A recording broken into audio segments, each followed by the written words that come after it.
본 에피소드는 제가 처음부터 끝까지 만들어 지어낸 이야기로 각색의 목적이 아닌 무단으로 카피하는 행위는 금지한다는 점 양해 부탁드립니다. 주제, 목류병. 제발 오지마. 언제까지 올 거냐? 내가 도대체 널 몇 번이나 때렸는데 드디어 죽은 건가? 내가 이겼어. 이제 여기서 나갈 수 있어. 빛이 보이는 순간 나는 현실로 돌아왔다. 그리고 내 눈앞에 펼쳐진 현실은 또 다른 공포였다. 내 이름은 김준우다. 내 얘기를 해주기 위해 이름을 먼저 밝힌다. 난 정신병동에 갇혀 지내는 신세이고 치료를 받으며 살아가고 있다. 하루 동안 나에게 주어진 일과라고는 간단한 운동 및 대화 조금, 그리고 밥을 먹고 간호사가 주는 약을 먹는 것 말고는 특별한 게 없다. 여기 병원 안에는 나 말고도 다른 정신병을 가진 사람들이 많았기 때문에 내 생각대로 할 수 있는 것은 아무것도 없다는 것이 나를 더 고통스럽게 했다. 여기에 들어온 지 벌써 3년째. 이런 부질없는 하루하루가 점점 의미 없는 것처럼 느껴지고 이제는 더 이상 살고 싶지도 않은 느낌이 들어 병원 관계자들도 모르게 나의 이 지루한 생을 마감할 준비를 다 끝내놓은 상태이다. 그렇다. 난 이제 죽을 날이 얼마 남지 않았다. 그렇게 하기로 스스로 정했고 그 이유 또한 확실하다. 이번만큼은 내가 생각했던 것을 행동으로 실천할 수 있어서 조금은 기뻤지만 난 살아있을 자격이 없는 사람이며 더 이상 살아간다 해도 행복한 나날을 맞이할 수 없다. 잠을 한숨도 잘 수 없는 내가 어떻게 행복하게 살아갈 수 있을까? 이게 무슨 이야기인지 궁금한가? 지금부터 그 내용을 알려주고 난 떠나려고 한다. 세상에 알려지지 않은 나 같은 사람도 있다는 걸. 그리고 내가 지금까지 잠에 들어 꾸었던 꿈들이 얼마나 무서웠는지를. 준우야, 나도 이제 다 컸으니까 네 방의 물건들은 알아서 정리해야지. 아빠가 몇 번이나 얘기하니? 네 동생은 벌써 정리를 깨끗하게 해놓고 밥 먹고 있는데 너도 얼른 정리 다 하고 와서 밥 먹어라. 네, 거의 다 했어요. 근데 왜 맨날 배도 안 고픈데 같은 시간에 밥을 먹어야 돼요? 준우가 어렸을 때 다친 적이 있어서 시간이 되면 약을 꼭 챙겨 먹어야 한다고 아빠가 말해줬었잖아. 그러다 또 아프면 어쩌려고 그래. 그렇긴 하지만 저는 아파본 적이 없는데. 저 아픈 거 맞아요? 아빠가 얼마 전에도 의사 선생님한테도 물어보고 왔었어. 아직은 꼭 시간을 지켜서 먹어야 한대. 그리고 준우, 너도 이제 곧 고등학교 졸업하고 성인 되잖니. 그러니까 조금만 참아.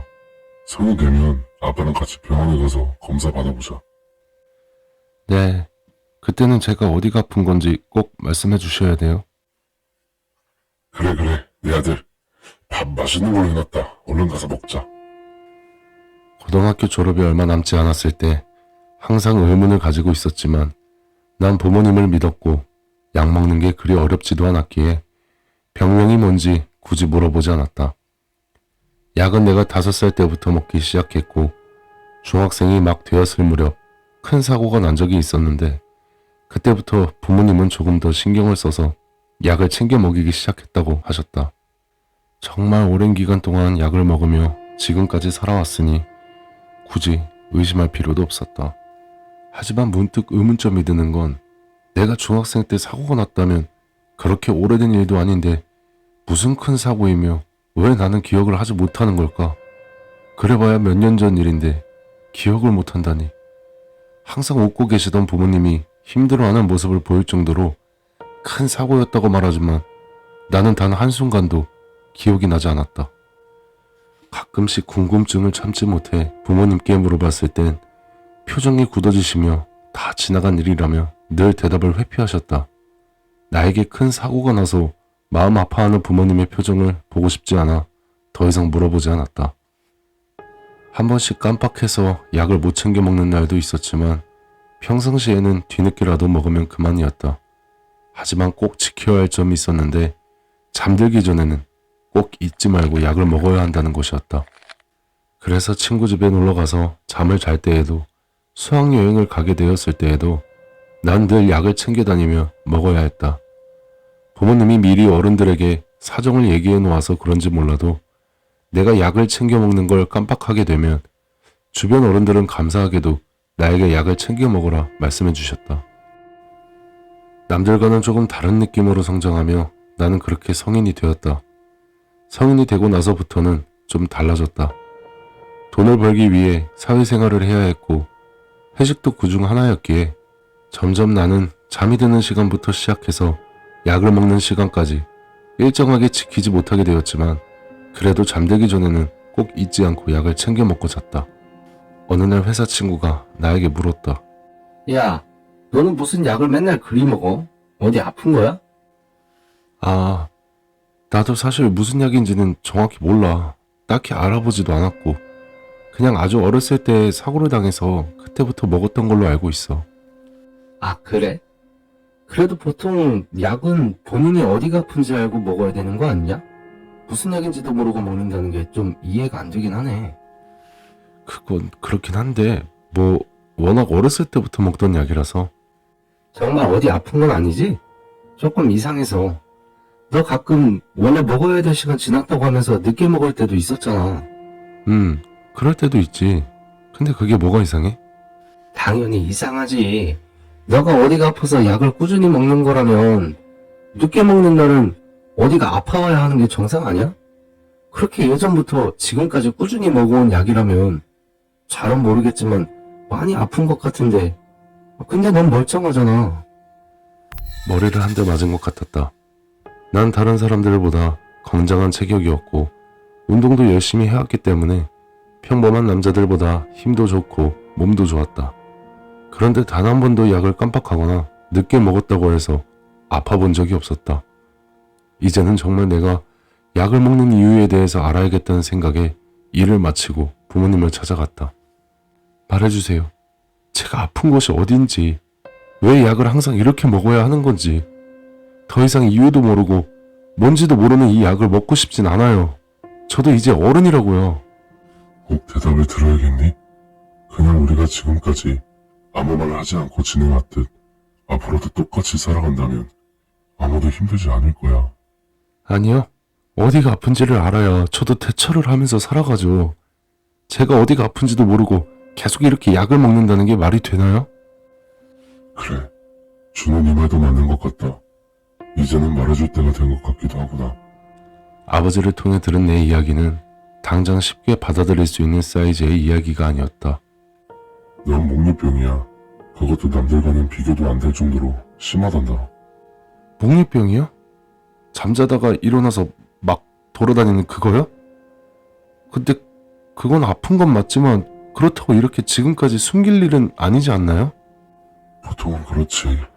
왜 지금까지 숨겨왔는지 이야기해줄 테니 놀라지 말고 들어라. 그전부터 나는 목류병 증상이 살짝 있긴 했지만 대수롭지 않게 생각하셨기에 크게 신경 쓰지 않으셨다고 했다. 하지만 그 증상은 점점 심해서 어느 날 밤에는 잠자리에서 일어나 침대 벽에 머리를 박고 있다든지 알 수 없는 행동들을 하는 횟수가 많아져 걱정이 되어 병원에 데려가야겠다 결심하던 중이셨다고 했다. 그런데 내 동생이 죽어버리는 사고가 났고 그 이후로 하루하루가 지날수록 나의 목류병이 점점 심해진다는 것을 알게 되셨고 나를 그냥 내버려 둘 수 없어 병원에 데려가 지금까지 이유는 얘기하지 못한 채 내게 약을 먹이신 거라고 말씀해 주셨다. 우리 가족은 현재 4명이서 살고 있다. 아니, 사실 정확히는 4명이 아닌 5명이서 살고 있었다고 하셨다. 지금은 아빠, 엄마, 나 그리고 동생 이렇게 살고 있었지만 사고가 있기 전까지는 나에게 동생이 1명 더 있었다고 말씀해 주셨다. 애매한 상황 설명과 함께 아버지는 그 일이 있고 나서 가족이 아프거나 사라지는 기분이 얼마나 고통스럽고 힘든 것인지 알고 나니 더욱더 나에게 매달리셨다는 말을 하셨다.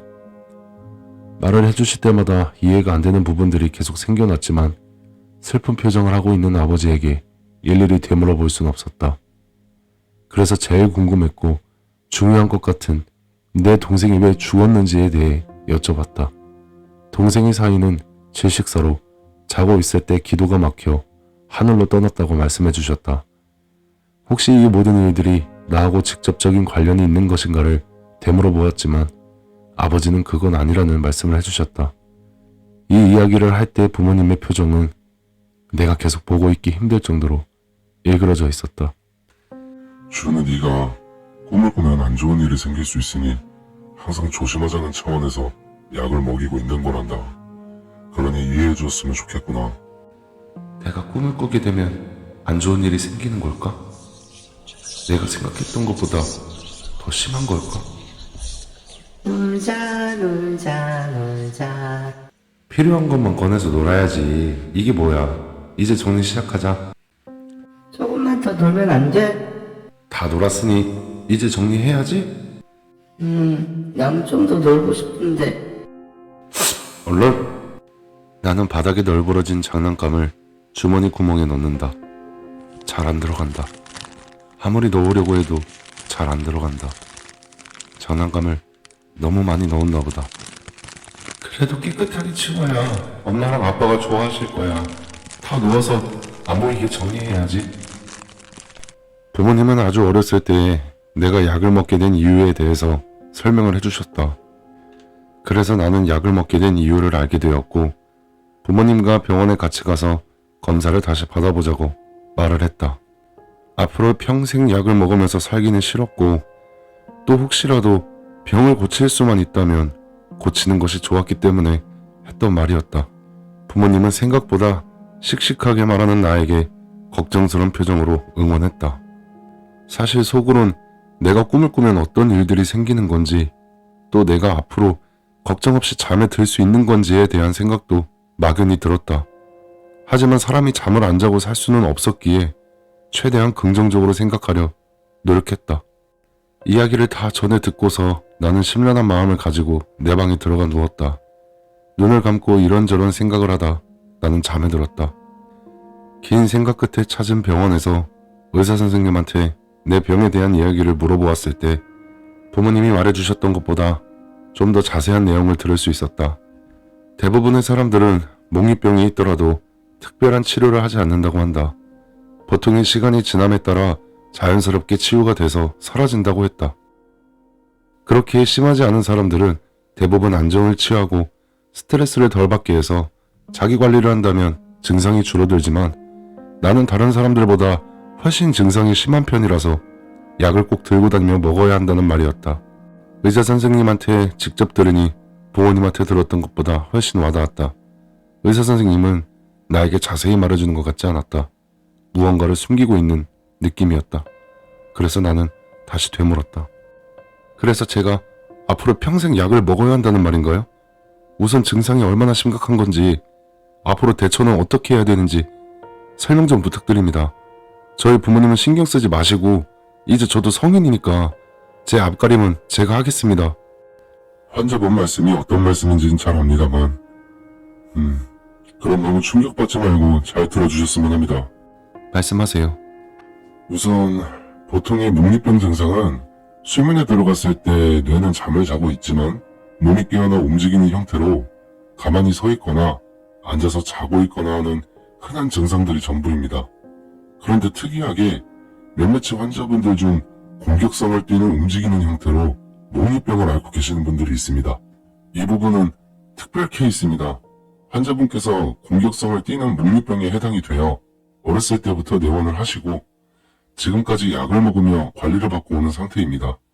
어렸을 때는 아직 약하니까 공격성이 짙어도 주변에서 케어가 가능하지만 이제는 성인이기 때문에 주변에서 관리를 하기가 힘듭니다. 약은 항상 챙기고 다니셔야 하고 또 늦지 않게 드시도록 하시고 이제 성인이 되셨으니 정신병동에 입원하셔서 관리와 치료를 병행하는 쪽으로 해보려고 합니다. 당장 결정하실 필요는 없으니 신중하게 고민해보시고 다시 내원해주세요. 온몸에 힘이 다 빠져버리는 느낌이었다. 내가 지금 무슨 이야기를 들은 것일까? 내가 몽유병인 것도 충격적이었는데 게다가 공격성이 강한 몽유병이라니. 다른 사람에게 피해를 줄 수 있다니. 오만 가지 생각이 다 들었다. 잠을 자는데 이 정도면 앞으로의 삶은 어떻게 살아가며 결혼은 또 어찌 한단 말인가. 이런저런 복잡한 생각에 너무 짜증나고 화가 났다. 그때 부모님이 말씀하셨다. 준우야, 잘 관리하고 치료받으면 괜찮아질 수 있을 거야. 너무 걱정하지 마라.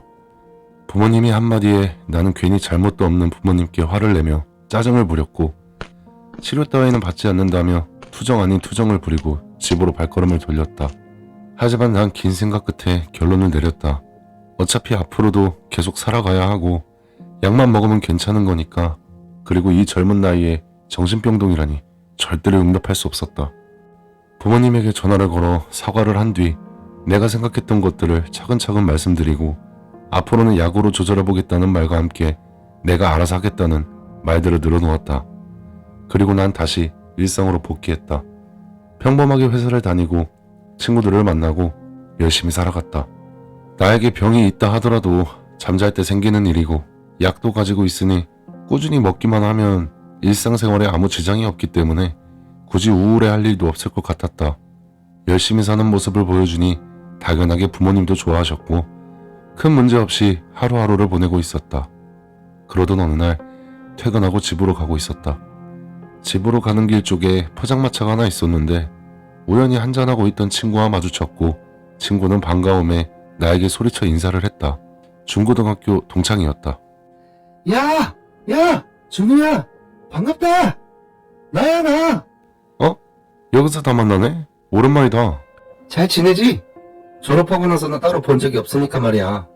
나야 당연히 잘 지내지. 그러고 보니 학교 애들은 졸업하고 안 본 지가 좀 되긴 했네.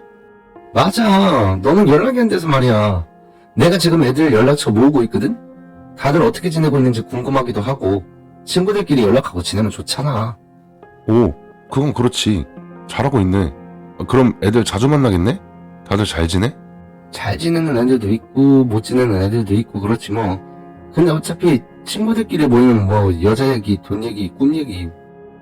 아 참, 그러고 보니 이번에 애들끼리 동창회 할 건데 말 나온 김에 너도 올래? 같은 학교 애들끼리 하는 거니까 몇 명 모른다고 해도 상관없지 않을까? 그리고 이번에는 중학교, 고등학교 둘 다 겹치는 사람들끼리만 하는 거라서 사람도 엄청 많지는 않을 거야. 준우, 너도 나랑 중고등학교가 같으니까 괜찮을 것 같은데 어때? 아, 그래? 동창회라. 그래, 그러자. 간만에 아는 애들도 보고 그럼 좋지 뭐. 알겠어. 오랜만에 이렇게 만나서 반가웠고 약속 확실히 잡히면 연락 줄게. 그때 또 보자. 응, 알겠어. 난 그렇게 사소한 말을 좀 더 나누다가 이내 집으로 발걸음을 옮겼다. 집으로 걸어가며 중학교 때는 초반에 사고가 나서 학교를 제대로 다니지 못했던 기억밖에 없었지만 고등학교는 그래도 잘 다녔던 기억에 동창회가 내심 기대가 되었다. 간만에 친구들을 만날 생각에 신나기도 했던 것 같다. 그보다 속으로는 중학교 때 있었던 사고가 정확하게 무엇이었었는지 친구들을 통해 물어보면 좀 더 상세하게 알게 되지 않을까 하는 마음이 제일 컸다. 중학교 때 사고가 난 이후로 나는 그 상황이 기억이 없고 몽유병이라는 게 있다는 걸 알고 있는 지금 그때 기억이 나지 않는 그 상황은 나의 병 때문에 일어난 일이었을까 싶기도 했지만 사실 몽유병으로 내가 사고를 치고 누군가에게 피해를 끼쳤다면 내가 기억을 아예 못하는 것과 아무도 나에게 말을 해주지 않는다는 부분이 이해가 되지 않았다. 늘 마음 한구석에 가지고 있던 절대 풀리지 않는 의문이었기 때문에 이번 동창회에 나가게 되면 좀 풀리지 않을까 하는 기대감도 있었다. 도대체 내가 무슨 사고를 쳤던 걸까? 다음날 한창 회사 업무를 보던 중에 전화가 걸려왔다. 여보세요? 준우야, 나야, 나. 이번에 동창회 가기로 한 거 기억하지? 그럼 당연히 기억하지. 근데 날짜 정해지면 알려준다 하지 않았어? 날짜가 벌써 정해졌어? 이번에 말 나온 김에 애들한테 연락 돌려서 바로 약속 잡아버렸지. 다들 졸업한 지 얼마 안 돼서 아직 일을 안 하는 친구들도 많아서 주말에는 시간이 된다고 하더라고. 아, 그렇구나. 나도 이번 주말이면 시간 괜찮아. 몇 시까지 어디로 가면 돼? 한 저녁 7시쯤으로 알고 있으면 될 것 같아. 보통은 30분 전에 다 모여서 식당으로 들어가거나 술집으로 들어가니까 넉넉하게 6시 30분까지 오면 될 것 같은데? 장소는 문자 남겨놓을게. 알겠어. 나도 주말은 쉬니까 늦지 않게 갈게. 아참, 그러고 보니 내가 아는 사람 몇 명이나 오는 거야? 거의 다 모르는 애들이려나? 동창회라고는 해도 우리 반 애들은 몇 명이나 오는지 잘 모르겠어가지고. 고등학교 때는 우리가 같은 반이었던 적이 없었으니까 복도에서 잠깐 마주쳤었지? 근데 고등학교 애들보다는 중학교 애들이 좀 더 많이 올 거야. 이번에 겹치는 애들만 모이는 거라고 말했었나? 중학교 때는 우리가 2번이나 같은 반이었어서 거의 다 아는 애들일걸? 아, 맞다. 그랬었지. 그럼 그 중학교 1학년 때 우리 반 반장도 오나? 내가 사고를 당하고 나서는 그 뒤로 한 번도 본 적이 없어서 그래도 엄청 친하게 지냈었는데 한순간에 못 보게 돼서 매번 궁금했었거든. 1학년 때 반장? 나도 직접 얘기를 들은 건 아니고 소문이 있기는 했는데 반장도 갑자기 사고가 나서 학교를 못 나갔다고 하더라고. 다른 학교로 전학 갔다는 소문도 있었고, 그리고 무슨 사고였는지는 모르겠는데 얼굴에 심한 공격을 받아가지고 인상도 많이 변하고 성격도 변해서 완전히 다른 사람 됐다고 하긴 하던데, 근데 이게 맞는 얘기인지는 모르겠다. 아무래도 직접 들은 게 아니라 소문이 도는 걸 들은 거라서. 동창회는 온라인 모임으로도 우리 같이 운영하고 있으니까 내가 직접 연락한 사람들 외에 다른 애들도 올 수도 있어. 누구누구 오는지는 내일 가서 보는 게 제일 정확하지 않을까 싶다. 아, 그런 일이 있었구나. 일단은 주말에 모이면 그때 얘기를 하는 게 맞는 것 같네. 그치. 친하게 지냈었다니 이번에 나오면 반갑긴 하겠네. 오는지 안 오는지 기대 한번 해보자고. 그럼 그날 보자.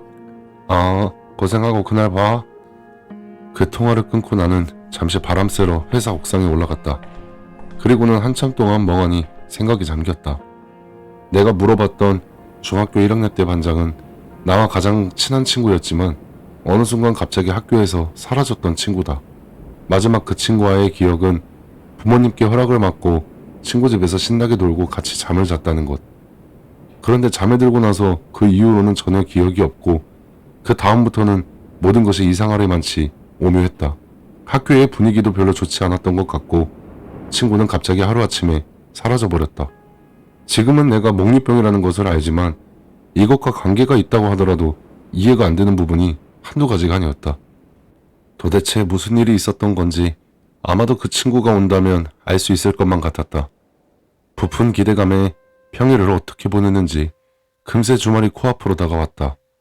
6시 30분까지 만나기로 되어 있었기에 잠을 넉넉히 자고 일어나서 간단하게 점심을 먹고 옷을 입으며 동창회 나갈 준비를 했다. 약속된 시간보다 조금 일찍 나가서 먼저 도착한 친구들과 이야기나 나누고 있자는 생각에 조금 더 일찍 채비를 했다. 오랜만에 만나는 친구들이라 설레기도 하고 학생 때 무슨 일이 있었는지 걱정도 되었다. 술을 마실 수도 있다는 생각에 차를 내버려 두고 버스를 타고 약속 장소를 향했다. 내가 중학생 때 도대체 무슨 일이 일어났었을까? 아무것도 안 보여. 여긴 어디지? 아무런 소리가 들리지가 않아. 난 분명히 잠에 들었던 것 같은데 난 지금 어디에 있는 거지? 아무것도 보이질 않아. 이게 도대체 무슨 일이지? 시간이 지날수록 공포는 점점 크게 다가왔다. 하지만 이 어둠은 사그라들지 않았고 점점 미쳐가고 있다는 게 느껴졌다. 한 번씩 정신을 잃었다가 차리기를 몇 번씩이나 반복했다. 시간이 조금 흐른 뒤 미세하게 소리가 하나씩 들려오기 시작했고 난 그 소리에 집중할 수밖에 없었다. 아무것도 보이지 않는 어둠 속에서 나는 소리에 집중해봤지만 도대체 무슨 소리가 나는 건지 감도 오지 않았다. 그 알 수 없는 미세한 소리는 나를 더 미치게 했다. 얼마나 지났을까? 소리는 더 거칠어졌고 난 비명을 지르며 소리치기 시작했다. 제발 나 좀 여기서 꺼내줘! 아무것도 보이지 않았지만 무언가가 내 주변에 있는 것 같은 느낌이 들었다. 난 꿈을 꾸고 있는 게 맞는 걸까? 하지만 감각이 너무나도 뚜렷해서 현실인 것만 같아. 이제 버틸 수가 없어. 죽는 한이 있더라도 나가야겠어. 신경이 극도로 날카로워져 있던 나는 정신을 부여잡기 힘들었고 숨쉬기조차 버거워졌다. 미쳐버릴 것 같은 공포심에 지쳐 더 이상 물러설 곳도 없는 나는 공격을 하기로 결심했다.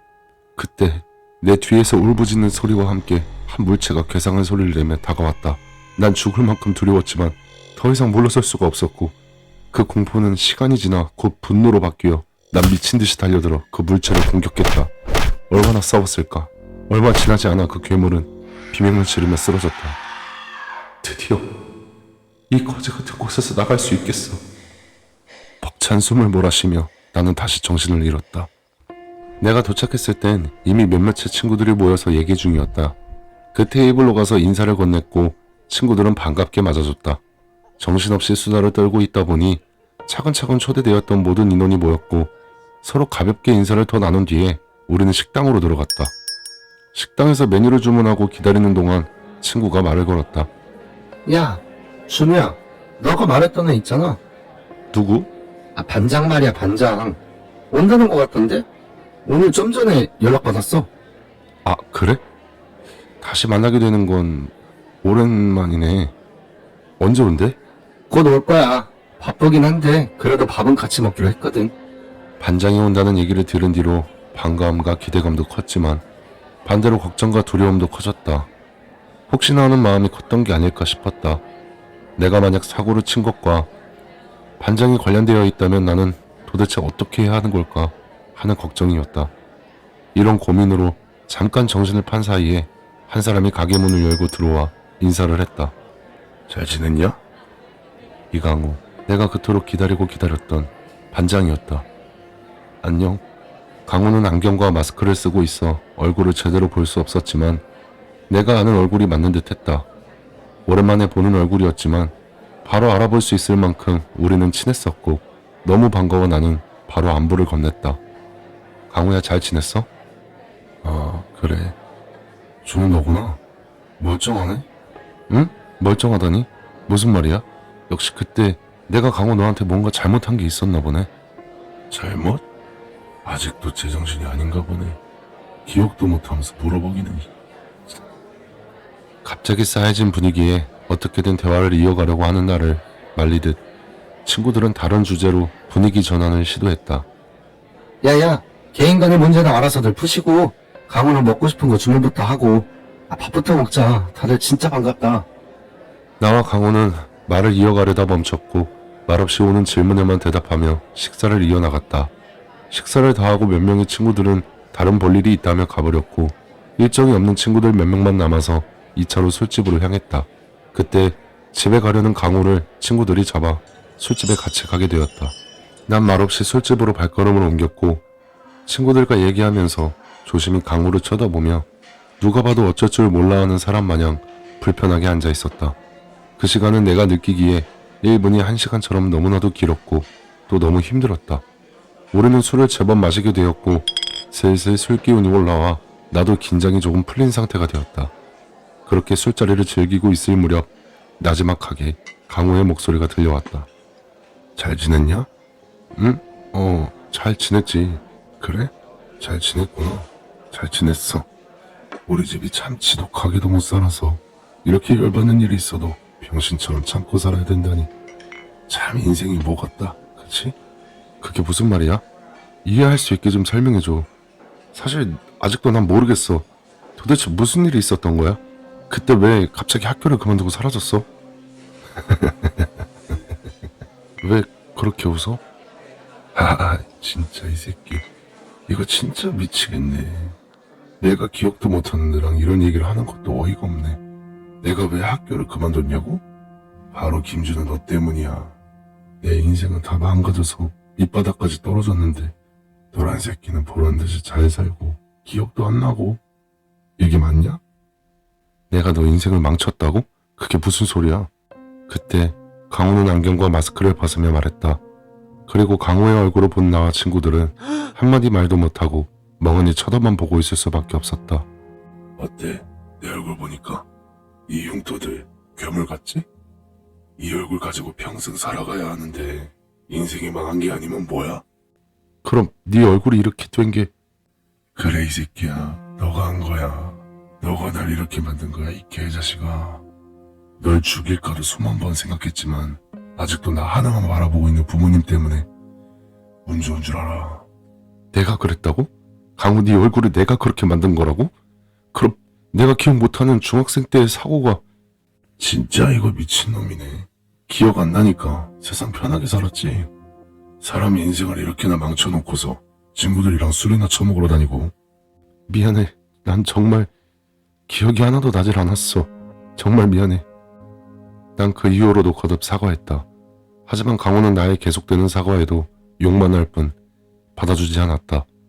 남은 시간 동안 내가 물어보는 질문에는 없는 사람인 것 마냥 일절 대답해주지 않았고 다른 친구들이 물어본 것에 대해서만 입을 열며 보란듯이 나를 무시했다. 이야기를 듣기 전까지 생각하던 대로 중학교 때 사고를 당했다는 것은 내가 아닌 친구였다는 것을 알게 되었고 그 사고는 내가 앓고 있는 이 빌어먹을 몽유병으로 인해 생긴 사고였다는 것 또한 알게 되었다. 기분이 착잡했다. 혼란스러워하는 와중에 강호는 갑자기 내 쪽으로 고개를 돌려 나를 쳐다보고는 인상을 쓰며 말했다. 그 망할 약 없으면 제대로 잠도 못 자는 괴물 새끼야. 너가 약을 안 처먹고 잠에 드는 바람에 내 얼굴이 이렇게 된 건 그렇다 치자. 근데 그래놓고도 너네 부모님은 우리 부모님한테 협박이나 하고 아예 그 일을 없던 일로 만들어버렸어. 잘 살면 그렇게 행동해도 되는 거냐? 너나 네 부모나 똑같은 새끼들이야, 알아? 그 일이 있고 나서 난 학교도 그만두고 내 수술비 때문에 우리 집은 망했고 난 평생 이런 꼴을 하고 살아가야 된다는 게 거지 같아. 진짜 너 같은 건 그냥 죽어야 돼. 강호는 그동안 쌓아뒀던 울분을 토해내듯 소리를 지르며 그날에 있었던 일들과 결말을 다 말해주었다. 내가 강훈의 집에 놀러가 잠을 자게 되었고 자기 전에 먹어야 했던 약을 강훈의 부모님께서 먹으라고 챙겨주셨지만 그때 당시 사춘기였던 나는 그 약이 먹기 싫었고 거짓말로 먹었다고 얘기하고선 그냥 잠에 들어버렸던 것이다. 그 말을 믿었던 강훈의 부모님은 더 이상 말을 하지 않았고 그대로 나는 약을 먹지 않은 채 잠에 들어버렸다. 내가 잠에 들고 나서 얼마 되지 않아 사고가 났고 피범벅이 된 강훈은 급하게 병원으로 실려갔다. 치료를 받는 와중에 연락을 받고 오신 우리 부모님과 강훈의 부모님은 대화를 나누셨다고 한다. 많이 가난했던 강훈의 집안은 당장 치료비조차 감당할 능력이 안 되었고 얼굴을 심하게 다쳤기 때문에 치료비 외에도 성형수술비와 앞으로 치료해 나갈 비용을 생각하면 답이 없었기 때문에 강훈의 부모님은 끓는 마음을 부여잡고 어쩔 수 없이 이 사건을 조용히 합의할 수밖에 없었던 것이다. 결국 강훈은 눈물을 보였고 이 모든 얘기를 듣고 있던 나는 술병에 남아있던 술을 한꺼번에 다 마셔버리고 분노로 가득 찬 얼굴로 술집에서 나왔다. 부모님이 이런 큰일을 말도 안 되는 방식으로 해결했다는 것에 대한 분노였다. 난 곧장 택시를 타고 부모님 댁으로 향했고 부모님에게 내가 들은 모든 이야기를 털어놓았다. 부모님은 강호가 얘기했던 대로 모든 말이 맞다고 설명했다. 그리고 그렇게 행동을 한 것에 대해서는 아직도 후회하고 있다고 하셨다.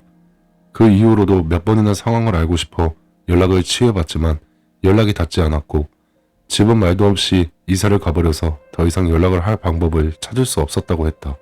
이야기를 모두 들었지만 내 화가 풀리는 것은 아니었다. 내 가장 친한 친구를 내 손으로 그렇게 만들었다는 것도 믿기지 않았지만 왜 나는 이런 병을 가지고 태어났을까 하는 생각도 밀려왔다. 말로는 설명할 수 없는 답답함과 함께 두렵고 불안한 마음도 밀려와 너무 복잡해졌다. 술 기운에 횡설수설하며 부모님한테 화를 쏟아부었고 부모님도 처음에는 받아주었지만 결국 폭발하셨다. 그만 좀 해라. 올해도 정말 힘들었어. 아픈 너 때문에 그런 일이 생겼고 우리는 최선을 선택했을 뿐이야. 항상 조심하고 약만 잘 챙겨 먹었으면 그런 일도 없었을 텐데. 그런 일이 있고 나서 제가 약을 한 번이라도 안 먹은 적이 있나요? 전 도대체 언제까지 이렇게 정해진 시간에 약이나 먹으면서 살아야 되는 건데요? 그리고 다 알고 있어. 동생 얘기만 나오면 지금이랑 표정 똑같아. 동생도 결국 제가 죽인 거죠? 놀란 얼굴을 한 채 멍하니 나를 쳐다보셨고 대답은 돌아오지 않았다.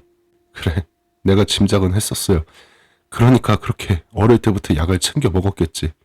준우야, 네가 지금 이렇게 화를 낸다고 해서 달라질 건 없어. 그냥 지금처럼만 살면 되는 거야. 다 필요 없어. 집에 있는 술을 꺼내 내 방으로 도망치듯 들어갔다. 정말 너무나도 슬프고 힘들었다. 나는 나도 모르게 사람을 죽이고 잠에 들면 공격도 한다는 사실을 받아들이기 어려웠다. 앞으로 내 인생에 곁에 있어줄 사람은 존재할까? 친구도 안 되고 부모님도 안 되는 것을 도대체 누가 해준단 말인가? 자신도 없고 너무 절망적이었다. 한참을 흐느끼며 술을 마셨고 나도 모르게 기절했다. 화장실 가야겠다. 아, 그러고 보니 우리 집이 아니었지. 주무시나? 아무도 없는 집인 것 같네. 어디 가셨지? 아이, 모르겠다. 잠이나 더 자러 가야지. 무슨 소리지? 방금 뭐가 지나간 것 같았는데? 아빠?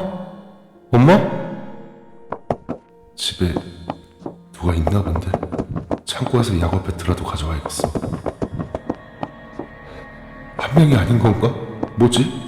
집에 불은 또 왜 안 켜지는 거야? 뭐가 됐든 나오기만 해봐라. 죽어! 죽어! 죽어!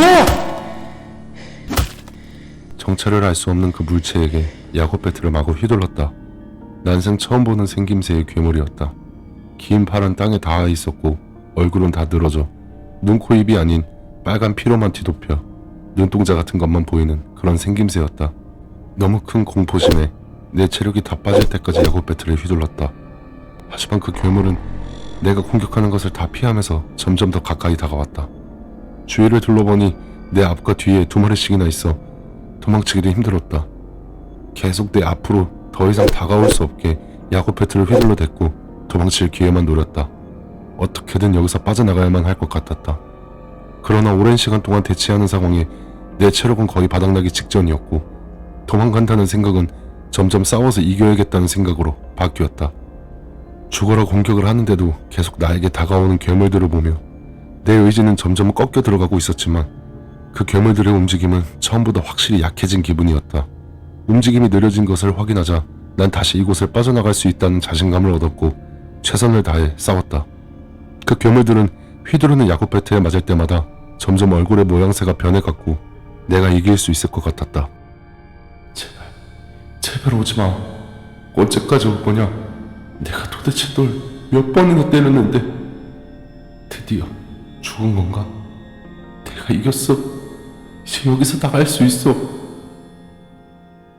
공격당해 누워있던 괴물은 다시 조금씩 움직이며 손을 뻗고 있었다.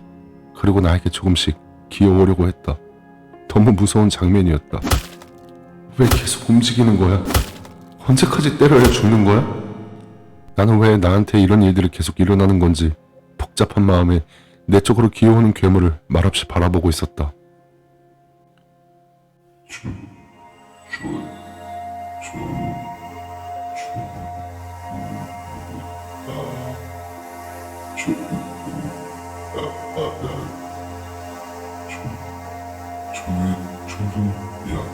난 괜찮다.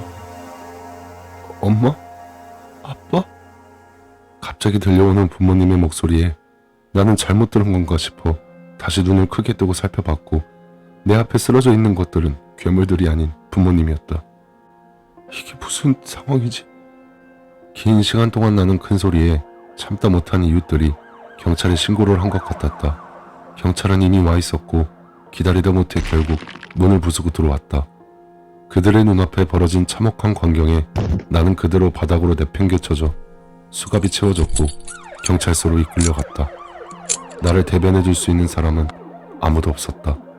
난 분명히 약을 꾸준히 챙겨 먹고 있었고 오늘은 아무렇지 않게 하루를 보냈는데 왜 또 이런 일이 생겼는지 이해할 수 없었다. 그때 오늘 약 안 먹었다.